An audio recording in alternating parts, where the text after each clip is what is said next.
Baby ono fati yangaye mulaba namwe mbimanyi omwana wa kabinga ye mulaba kati muna kumumbuza mukyala bannaye kakati mutandika okulaba banninanye nga mugamba ya fati beautiful gamba hello kansilike ya checho waliwo ekirala checho wakabi bagambe ko bano bagambe bamubabulaya namwe mubalaba sebo taata nanga tuzze wano bannaye noonya mundage sitabuli sitajali misaki njagala njoleze yingini misaki musimbe se ingini omusasula meka tusinzira tugende wali misaki jejje mpasende meka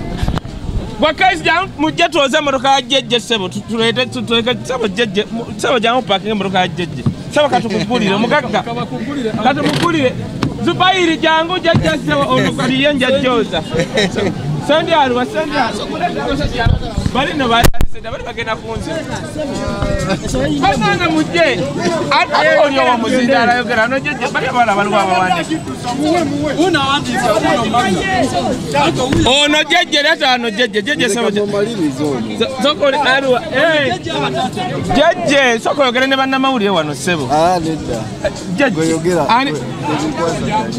kamaliri ono yagala biri in love nakumusondere singo naku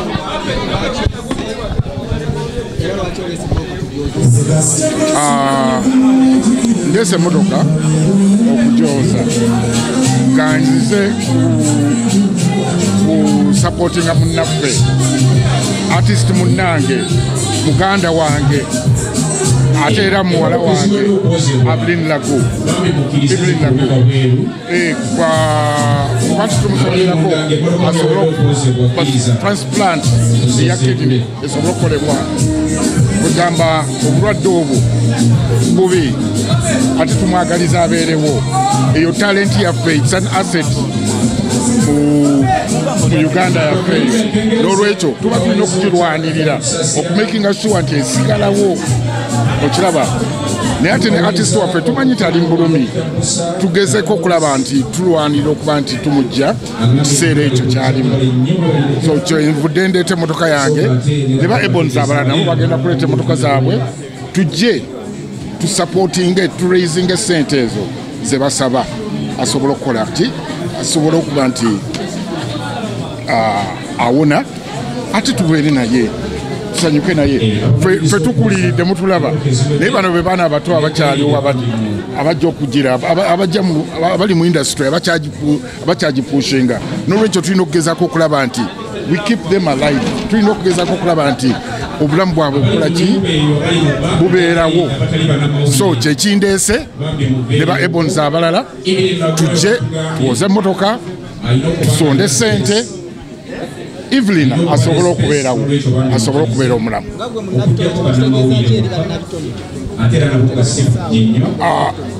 yes kinene nnyo kubanga nanze bwe ngambye nti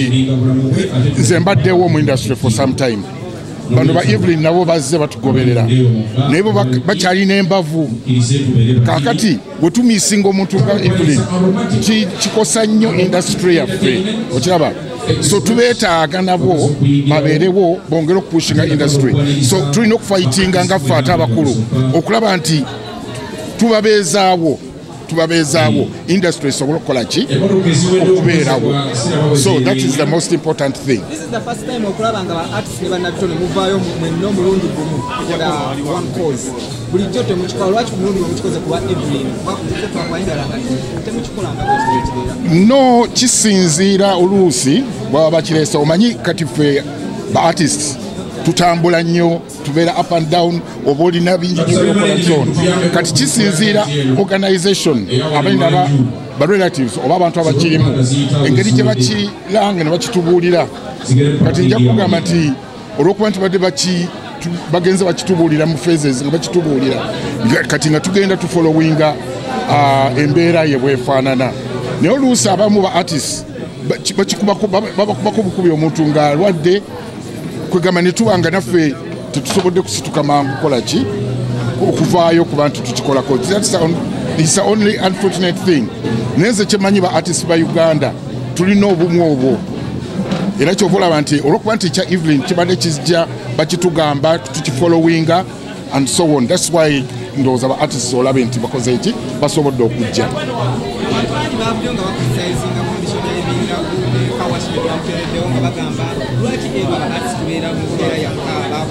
yes magalo kwaliza likwalya pakatuuka thank you so much mwabe kujja kakati of course kati nga erewe first of all we kutwala ku covid yatusomesa kati ba artist nti tulina okusavinga tulina okubako engeri gye tusavinga tubadde tutwala obulamu for granted tumanyi njagenda kola ekivulu kola sente weeziri sibeerawo naye nga issue ya saving bulamu nga tetutunula mu maaso nti ebintu biyinza okutugwako ebigwa bitalaze so kati kino kitusomesa nti nga ba artists tulina okugezaako okukola ki okulaba nti tusavinga then ate abalala abantu bwe bajjira ne batuyambako mu ngeri endala ekikulu nnyo kakati ekyo kyo okusinga ba upcoming bonna ba artists bafe abato abaliwo balina okuyiga ekintu ekyo nti balina okukola ki okusavinga kale bannange mwebale nnyo mwebale eddala ba artists tulina okuwasa wamu ebintu mubiraba byagenda mu covid abayimbi tetukyakola embeera yaffe abamu tenaterera bulungi kati ensonga tulina okukwatiza wamu okuba tutasobola mu bwa muganda waffe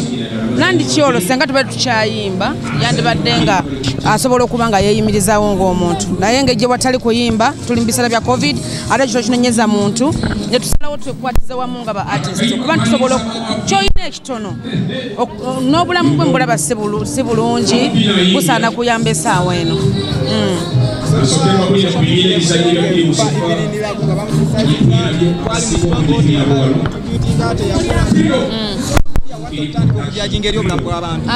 saagala abantu balowooza nnyo ku kya social media kubanga ogenda okulaba bw'otunuulira nnyo social media kale ennaku zino kubanye si Evelyn Lagu yekka bayimbi bangi nnyo naye njagala bazaamu maanyi nti ebyo bintu byabeera ku social media ebimu propaganda atayinza kukanga buli muntu kati nga nze tayinza kunkanga kyekimu ne Evelyn Lagu bibaawo alina kwogerwako kubanga muntu w'amaanyi bagenda kwogera ku muntu gwe batamanyi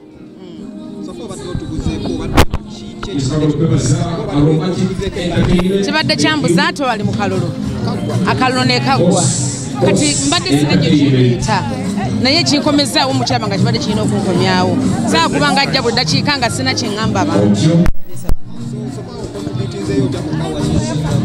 okawasha Evelyn Lagu mpadde sente zange ntonotono kubanga nange zikyakola mpadde emitwalo 7 anti president emitwalo 7 sebo azze kuyamba mama